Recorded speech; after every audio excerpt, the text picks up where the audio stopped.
throwing chairs at DreadOut, the Indonesian horror game filled with butts by Digital Happyness.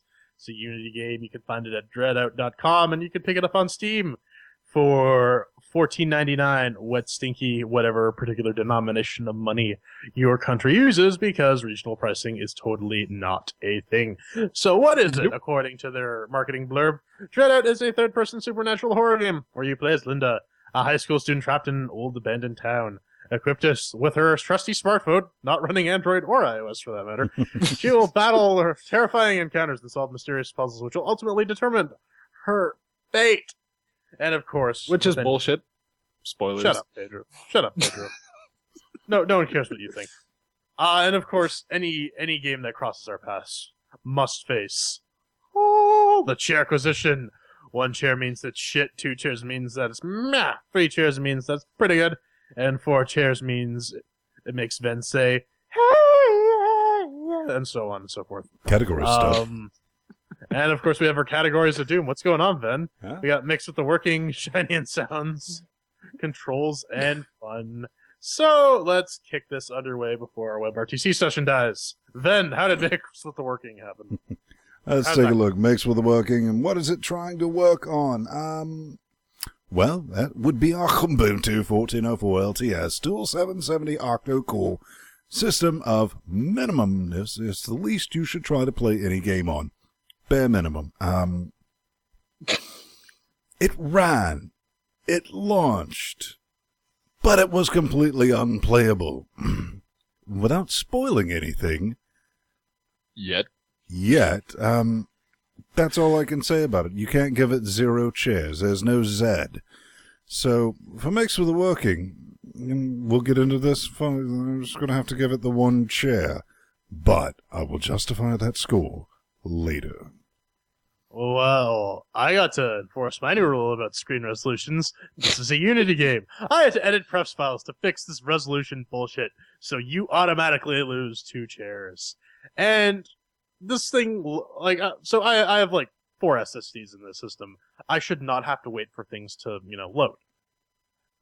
This thing loads way slower than anything that's coming off of an SSD has any right to. This is obscene. That's not enough to knock it back down to 1 chair because the game actually works. Quote unquote works. So I'll give that 2 chairs. Pedro. yeah. If I were to compare the loading times of an old 386 booting up and the loading times in this game, I'd be comparing 2 things which have only a tangential correlation. But even if that wasn't the case, the 386 would boot a hell of a lot faster than this game loads. And running without the Steam overlay was the only way I can get decent enough frame rates. 2 chairs. Alright, so that's 1 whole chair for Makes with the Working. Jeez, it's been a while since we've seen one of those and that. It's true. So next is Shiny and Sounds. Shiny and Sounds. Let's take a look at the shinies and the sounds. We'll play a little bit of the trailer here to give you an idea what's going on. For a Unity game, going on? For a Unity game, it doesn't look half bad. I mean, it doesn't look great. You can tell a lot of love has went into the design of this, into the level design. Now, unfortunately, the animation rigging is laughable at best and creepy as fuck at worst. And man, do they really want to stylize that poor lass's arse. I mean... Oh, way to steal my bit. Oh, I didn't even read your bit. Maybe you got some extra stuff to say it. Sounds decent. They're actually directional, which really fucked with me because I was reworking the audio here this week, and I thought it was only coming through 1 channel, and I fortunately tapped the gerbil and it flipped around. I'll tell you more about that later. And it started coming out of my other ear organ. I was like, oh, all right. That's not bad. Kind of like the way it looks. Can't give this thing a hand job and say it's perfect because, it's rough around the edges. But you can just feel that love went into this. And that's a good thing. It's not your typical Unity shovelware. Now, the Linux port might be. But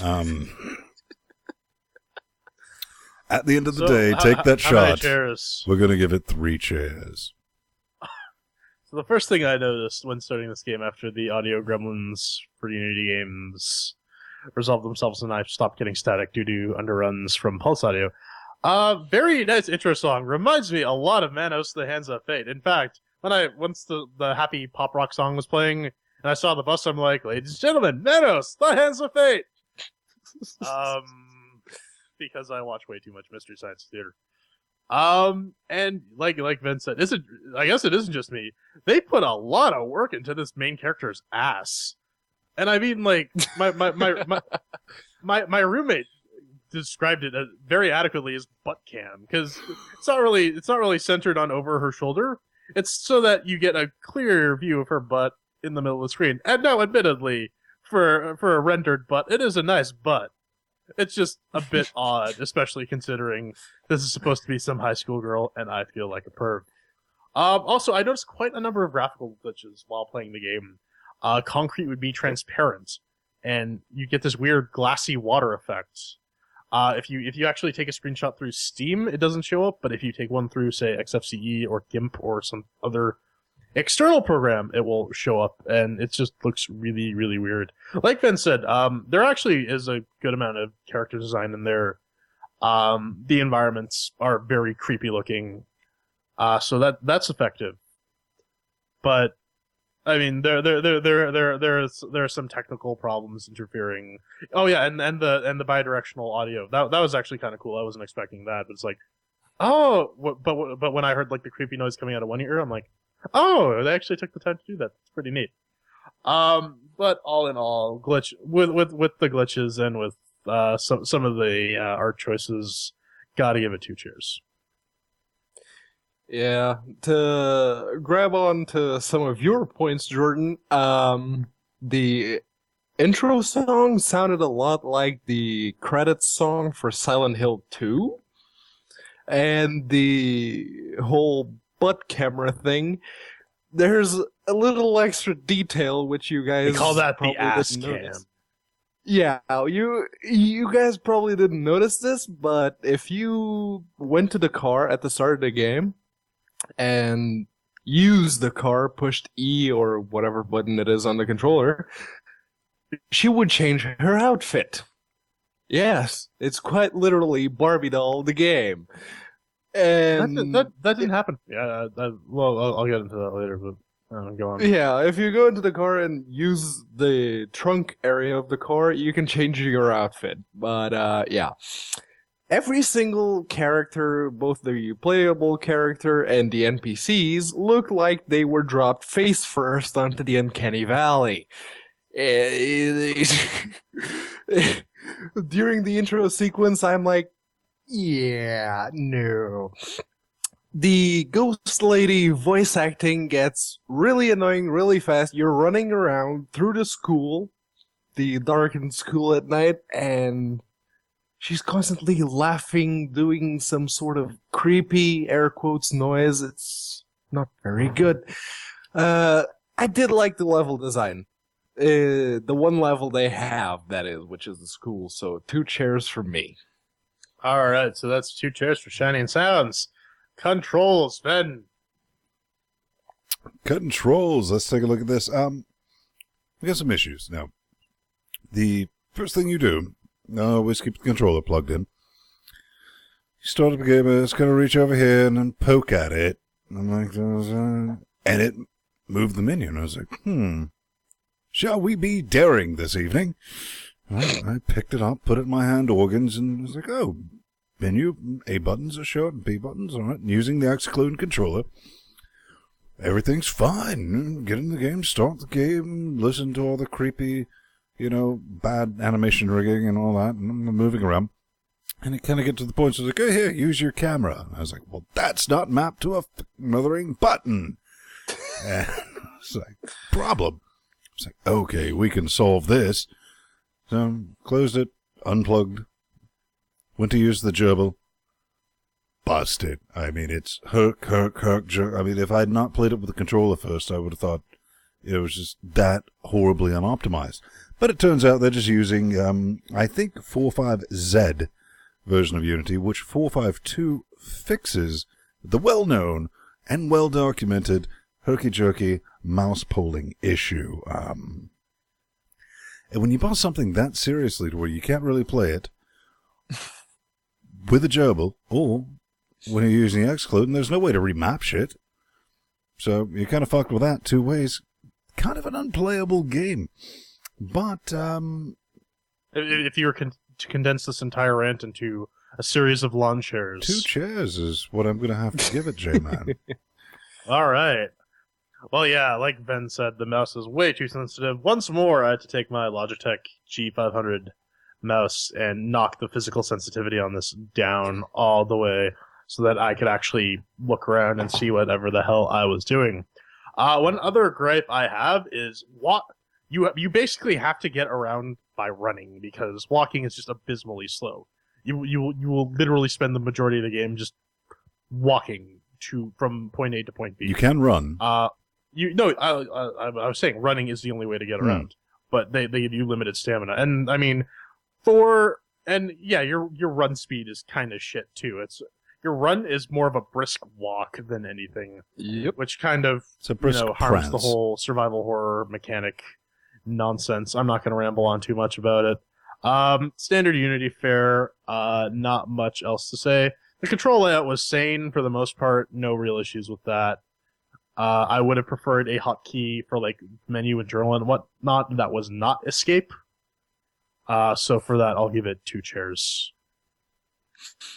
Yeah, like you guys already mentioned, the mouse sensitivity and the mouse pulling speed were far too twitchy to be playable, though not as much as last week's game, Blinding Dark, if you may remember.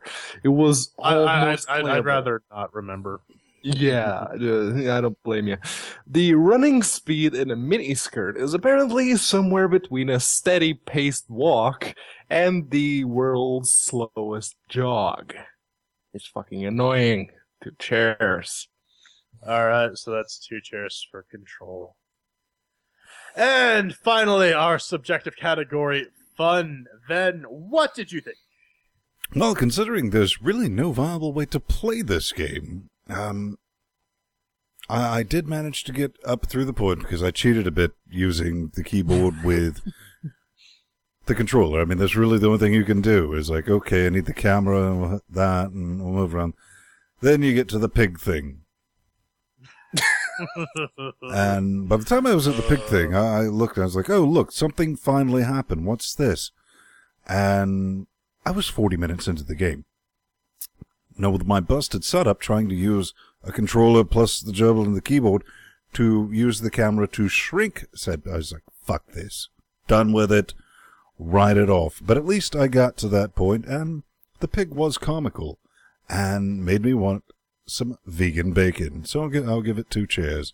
For fun, not something I would recommend. Would give it 1, but I got a good laugh after Mr. Bacon Pants, so. Alright, so I will say one thing. Patty cake slap. Jeez, that caught me off Patty guard. cake choke. No, this other girl, I don't know if she's like the love interest or whatever. She just belted the main character right across the face while they're playing that really oddly timed game of patty cake. That was just weird. So about 30 minutes into the game, I ran into the same Porky Pig guy that Ben did, at which point I started laughing uncontrollably. This was hysterical to me. Roommate was in the room while I was playing it. He started laughing too. It was just way too funny. I don't know. Maybe it's just me, but pigs are food. You eat them. You don't run away from them. If this were me in the game, I would attempt to actually eat the pig, because that's what they're for. That's what Jesus put them on planet Earth for when he created the planet 6,000 years ago. And at about that point, I stopped playing because I just couldn't stop laughing. Up until that, though, I mean, I will give the game credit. They did. It feels like they really did try to make this a creepy game. So I can't fault them for that. that's really the worst thing you can do is like half-ass a game. It looks like they actually put some effort into it, and while it may not tickle my fear button, it might tickle someone else's. Yeah, that's really all I have to say about the game. It is a good attempt, but it's not 100% there yet. So 2 cheers. Yeah, they were very obviously trying to rip off Silent Hill Shattered Memories. In fact, let's make a list of similarities between the two. Can loosely be defined in the horror genre. Check. Game starts with the main character in a car. Check. Main character goes unconscious at some point during the intro sequence. Check. You gotta say the rest of them up, in one breath. wakes up and goes looking for missing people with whom they previously shared a car ride by going into the decrepit dark building. Check.